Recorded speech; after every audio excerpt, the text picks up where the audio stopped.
Hi there, it's Matt here, and welcome back to the podcast. Today, I want to talk about sunlight. Not sunlight as warmth on your skin, not sunlight as vitamin D, and not the usual villain of the sleep story so often told, which is the harmful impact of excessive light at night. Instead, we're going to discuss sunlight and what happens when the signal of sunlight enters your brain that can rather dramatically change how you think, how you feel, and how you sleep. Some years ago, scientists asked a fundamental question based on a collection of, at the time, confusing data. What if your brain has a hidden daylight circuit? Not a circuit that helps you see, rather a brain circuit that helps decide how awake you are, how emotionally steady and stable you are, how biologically precise and robust your circadian rhythm is. They found it. That circuit is real. It begins in the eye. But, and this is the stunning part, it is not vision in the normal sense. Think of it as a skylight wired directly into the control room of the brain. It is not there to tell you what a face looks like or where a chair is or whether the thing in front of you is blue or green. It is there to answer a far more primitive question. Is the world bright enough to call this day? As we're about to find out, the answer is yes. The brain radically changes state. Alertness rises, attention sharpens, cortisol turns upward in the morning, mood shifts, the body clock is set. And across childhood, even the growing eye takes instruction from the amount of daylight it receives. Let me start at the back of the eye, because that's where this incredible and largely untold series of discoveries takes place. We tend to picture the retina as a camera sitting there to turn the world into an image. Most of it is exactly that. But tucked in among the cells that handle vision is a small, separate population that has almost nothing to do with seeing. The cleanest way to think of them is as a light meter wired straight into the building's management office rather than as any part of the camera. They don't care what you're looking at. They report one thing and one thing only, up the line: how much light is in the room and what color it is. And the office they report to isn't the part of the brain that recognizes a friend's face across a cafe. It's the part that runs your body clock, your alertness, and a fair slice of your mood. We know these cells are doing real work because of a striking observation. Some people who have lost all their visual sight, whose rods and cones no longer function, still have a body clock that locks onto the day. The picture is gone, but the light meter is still reporting for duty. These cells are tuned above all to blue light, the wavelength that pours out of an open sky. So you can think of them as sky detectors. Step out into daylight and they light up and send a message inward. It's daytime, the world is bright, time to be awake and running. Sit indoors under the soft glow we all live under, and that message arrives faint like a phone signal indoors. Hold on to that one idea, because the rest of the episode hangs from it. There's a channel running from your eyes to your brain whose entire job is to notice daylight. The first thing daylight does through that channel is the simplest. It wakes the brain up. And I mean that literally. You can put it on a stopwatch. Gather up the controlled experiments on this, 29 of them, more than 1,000 people between them, and the pattern holds steady. Turn the light up and people feel more awake, and they test as more awake. Their attention sharpens, their reaction times quicken. The slow drift of focus that creeps in during a long, dull task pulls back. None of it requires being tired first. This works on people who slept perfectly well the night before. The gap in brightness here is far bigger than it feels, and that's the part worth sitting with. A comfortably lit living room or office sits at around 200 or 300 lux. A bright day outdoors, even under cloud, runs to 10,000, 20,000, sometimes more. We've built our entire indoor world at a tiny fraction of the brightness our biology was shaped under. And then we go and spend the overwhelming majority of our lives inside it. So when the experiments lift people from 200 lux to 1,000, still nowhere near a real sky, and find them measurably sharper within the hour, that isn't a parlor trick. That's a system running at half throttle being handed a little more of what it was built for. The reliable, repeatable gains from daytime light are to alertness and to simple attention-type tasks. Push into genuinely hard thinking, knotty reasoning, demanding memory, and the benefit gets patchy and doesn't turn up every time. Light is far better at keeping the engine idling high than at making you a deeper thinker. Most of what we first learned about this came from night shift and sleep deprivation research, where the effect is at its largest.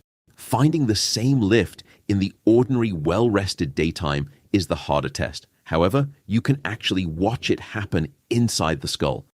Put someone into a brain scanner, give them a memory task to chew on, and shine blue-enriched light at them. The activity in the front of the brain, the part doing the heavy lifting on that task, climbs. Now swap the blue light for green, and the effect fades in step with the change in color. That last detail is the giveaway. It tells you the brain isn't simply responding because a brighter room feels nicer or because the screen is easier to read. Light is reaching the circuitry of thought directly through that dedicated channel, and the brain answers within minutes.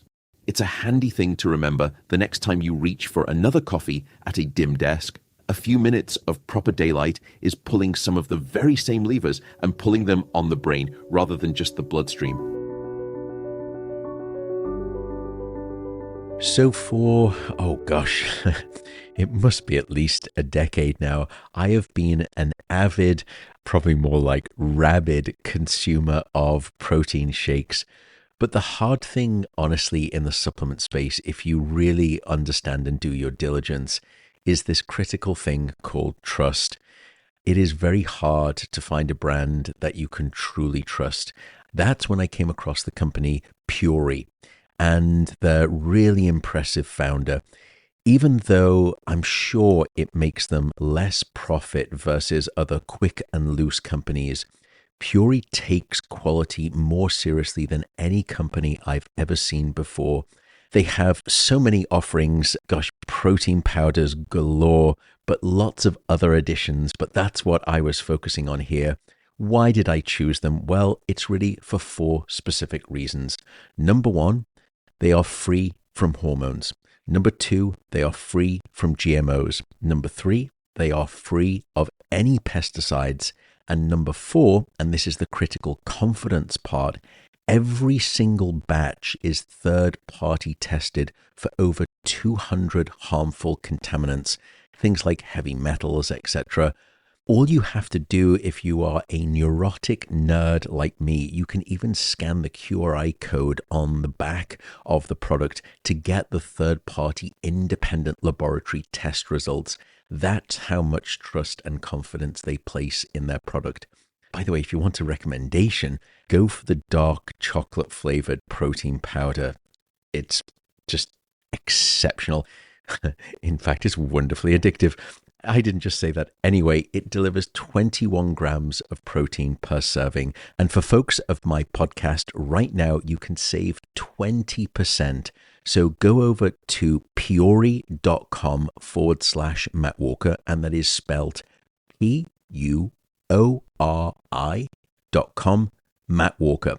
So again, that is PUORI.com/Matt Walker, and you will get 20% off your product.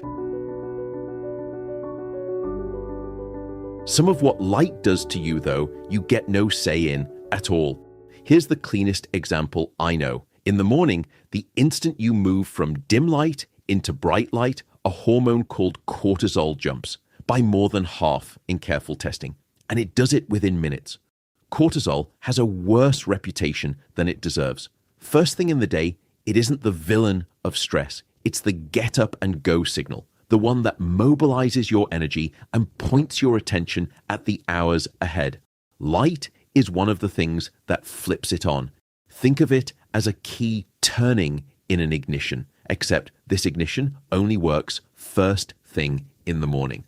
Try the very same bright light in the afternoon, and the cortisol barely stirs.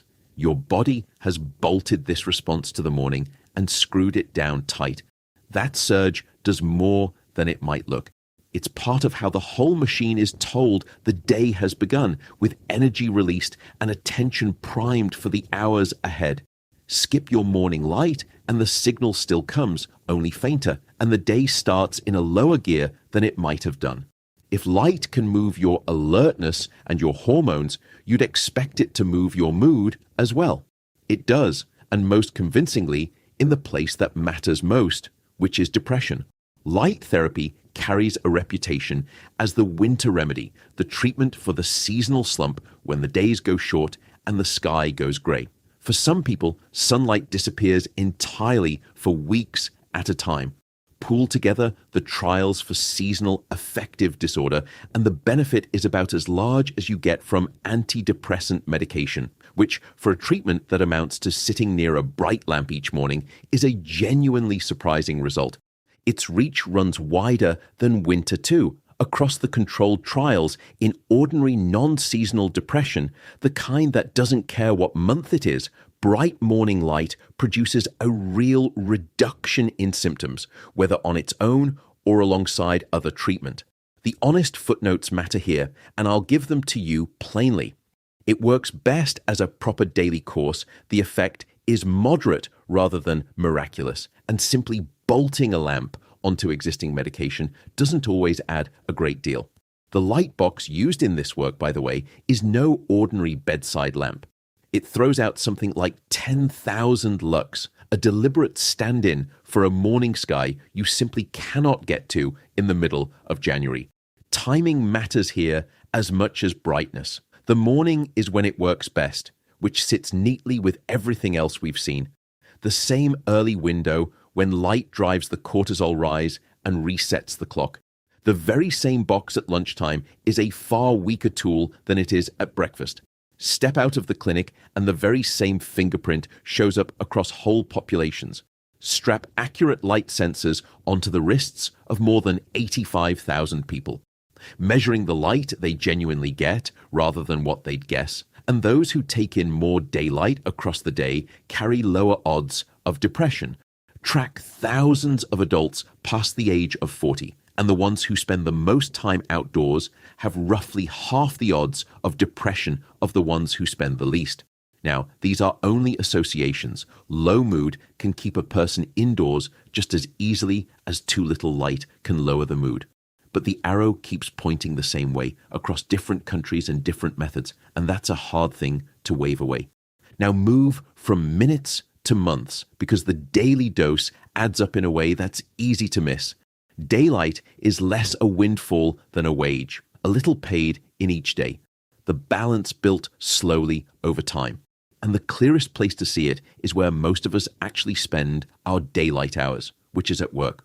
Office workers with windows take in more light through the day, sleep a touch longer, and report more energy than colleagues parked in rooms without them. Give people a workspace with daylight and a view, then take it away again, and their scores on memory tasks rise by 10 to 15% while the daylight's there, and their eyes ache rather less. You don't need a laboratory to feel this particular one. Follow people through their ordinary working weeks with a light meter clipped at eye level, and the more daylight they take in, the more alive they report feeling, and that holds up even after you account for how well they slept. Widen the lens to more than 400,000 people, and each extra hour spent out in the light goes hand in hand with a brighter mood and lower odds of depression. We are, most of us, mild cases of a houseplant kept a little too far from the window. Not dying, just a touch pale and leggy, quietly underlit, and not entirely sure why. And we badly misjudge how underlit we are because the eye is a marvelous little adjuster. Walk in from a sunlit street to a dim office, and within a minute or two, it feels perfectly bright in there. The pupils have opened, the vision has adapted, and you'd happily swear the room was well lit. Your sky detectors are not fooled for a second. They go on reading the raw amount of light actually coming in, and indoors, that figure has quietly collapsed to a 10th, a 50th, sometimes a 100th of what it was outside. The comfort is a small illusion the rest of your brain believes, and that one system never does. The effects that last a whole lifetime start in childhood, and the clearest of them isn't about the mind at all. It's about the physical shape of the eye. A child's eye is still growing, and growing means changing shape. Picture a ball of clay still turning on the wheel, lengthening as it forms. Let it lengthen too far, and the focus falls short of the back of the eye. That's short-sightedness, or myopia, and it has been getting dramatically more common across the generations, fastest of all in the parts of the world where childhood has moved furthest indoors. Here is the lever, and it's a good one. Children who spend more time outdoors are markedly less likely to become short-sighted. Run it as a genuine experiment. Add a single extra 40-minute outdoor lesson to the school day and keep it going for 3 years. And the proportion of children who develop myopia drops from around 40 in every 100 to about 30. The leading explanation is rather elegant. Bright outdoor light prompts the retina to release a chemical messenger, dopamine, and that dopamine puts a brake on the eye's lengthening. There's one caveat that changes how you use this, so I'll flag it. The outdoor light mainly protects against short-sightedness starting, and does much less for an eye that has already turned. The prize here is prevention, and the window for it is childhood, which makes getting children outdoors one of the best evidenced moves on this entire list. At the far end of life, daylight keeps paying out. In older adults living with depression, that same morning, bright light treatment produces a small but real lift in mood. And that's genuinely useful in a group for whom antidepressant drugs often bring more side effects and more complications. It carries a practical charm too. You can give it to an entire care home at once simply by making the rooms people already sit in brighter through the daytime, instead of letting them dim down into one long grey afternoon. Okay, so I have a slightly strange invitation for you. Tonight, before you brush your teeth, turn the tube around and actually read the label, because most of us have become fairly thoughtful about what we eat, what we drink, and what we put into our bodies. But then twice a day, every day, we put toothpaste in our mouths without giving the ingredient list a second thought. That was the thing that made me pause. Redmond Leaf is a toothpaste I really like, and has become a household standard because it takes a much simpler mineral-based approach. It is fluoride-free and made without artificial flavors, dyes, or harsh chemicals. Instead of fluoride, it uses microhydroxyapatite, a mineral naturally found in tooth enamel and used in oral care to help support enamel strength. It also includes Redmond bentonite clay for gentle polishing, plus xylitol and erythritol for natural sweetness.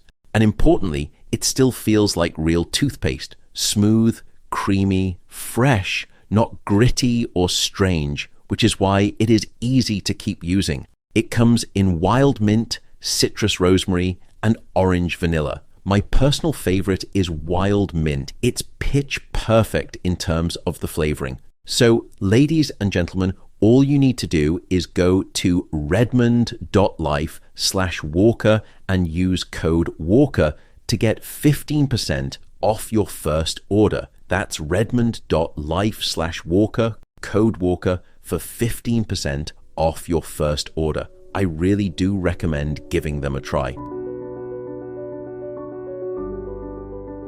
The athlete question is the thinnest thread in this whole story. Give fit young men a couple of hours of bright light before they get on a bike, and their total work output nudges up a little, with the size of the effect depending on where they happen to be in their own body clock day.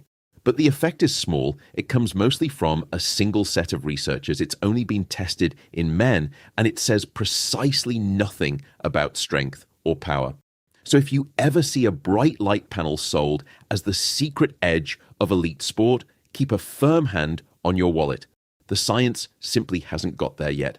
And that brings us to the thing most people reach for when I say sunlight, vitamin D. Your skin is a small factory for it, and the raw material is ultraviolet light from the sun. For most of the world, the sun is the main natural supply. But the factory is seasonal, and that catches an awful lot of people out. North of certain latitudes, the winter sun sits too low in the sky to make any vitamin D in your skin at all for months at a stretch. Darker skin, older skin, sunscreen, and cloud all turn the output down further still. The supply line is real, and for a good chunk of the year, it's simply shut. So when the sun's off the table, does a pill do your brain any good? For mood, the honest answer is a qualified yes, and mostly for people who are genuinely short of vitamin D to begin with. Correct a real deficiency and depressive symptoms tend to ease. Top up someone whose levels were already fine and not a great deal happens. For thinking and memory, the picture is flatter still. Low vitamin D travels alongside poorer cognition, but actually handing people supplements hasn't reliably improved it, which hints that the low level is more a passenger than a driver. The supplement aisle, never knowingly understated, likes to sell vitamin D as sunshine in a capsule. The truer line is narrower than that. Sunlight is the instrument. The pill is the spare you keep for the dark months and for genuine deficiency. So what on earth do you do with all of this? The good news is that the instructions are almost comically simple, and very nearly all of them are free. Let me hand you the toolkit. Start with the morning. Get real light into your eyes within the first hour or two of waking, and get it outside if you possibly can. Even a flat, grey, overcast morning is many times brighter than your kitchen with every bulb blazing. 10 minutes on the doorstep while the kettle boils, the first leg of a commute done on foot, a coffee taken in the garden, anything that puts the open sky in front of your eyes early. That one habit feeds the alerting system, steadies the mood, and sets the morning hormones running all at the same time, and it costs you nothing but the remembering. Then keep topping the meter up through the day, because the light you bank at 9 in the morning doesn't carry you to 5 in the afternoon. Step outside at lunch rather than eating hunched at the desk. Take a phone call walking once round the block instead of pacing a meeting room. The aim is to break that long indoor stretch with genuine outdoor light, not the watered-down version that limps over to you 3 meters back from a window. A few minutes, a few times a day is plenty. Where you've any power over your indoor world, pull it toward the light. Sit near the window, not with your back to it across the room. And if you're ever the one choosing the desks or laying out an office or designing a school, treat daylight as a feature rather than an afterthought. It is doing measurable work on the brains of everyone inside, whether the building's occupants ever notice it or not. Glass helps, but it isn't the whole answer. Ordinary window glass trims the light, and a desk even a few meters back from the window can sit at a fraction of the brightness of the one right beside it. Closer to the glass beats further from it every time.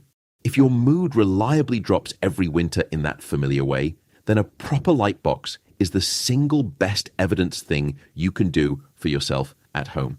Not a gentle bedside lamp, the 10,000 lux kind sat in front of for around half an hour in the morning. It is, in plain terms, an alternative sunrise you can buy for the months when the real one refuses to show up. For the children in your life, the advice is the oldest one going: send them outside. A couple of hours of outdoor daylight a day does more than burn off the energy. It measurably lowers the odds that their eyes will grow short-sighted, and that's a kind of protection that's genuinely hard to buy any other way. Outdoor play in childhood is one of the very few preventive moves we have for young eyes, and it asks nothing more sophisticated than an open door. For the older people in your life, brighten their days, quite literally. A well-lit, day-lit room through the daytime hours supports the mood and may lend a little help to an aging or struggling mind. And vitamin D. Through the brighter half of the year, sensible sunlight on bare skin is the natural way to keep your level up. No heroics, no burning required, just a bit of regular time outside. Through the dark months, a vitamin D supplement is a perfectly reasonable backstop, especially if a test shows you're genuinely low. Treat it as the spare, though, and not the main supply. And don't expect it to sharpen your thinking. That part, the evidence simply doesn't support. The one thing you can safely skip is the expensive light panel sold as a performance aid. Save the money for a reason to be outside in the first place. Pull the whole thing together and the shape of it comes clear. The same daylight you've heard me talk about as the setter of your sleep is, in the hours you're awake, quietly working a second job, holding your attention, lifting your mood, turning a morning hormone you never consciously asked it to, guarding a child's eyesight, and giving an aging brain something to lean on.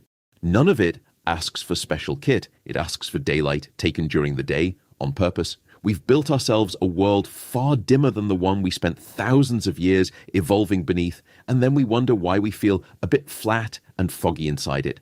Thanks so much for listening. I really do appreciate you giving me your time and your ears. So go and find some daylight tomorrow. Look after yourself out there through your waking hours. And when the night comes round, sleep a deep and sound sleep.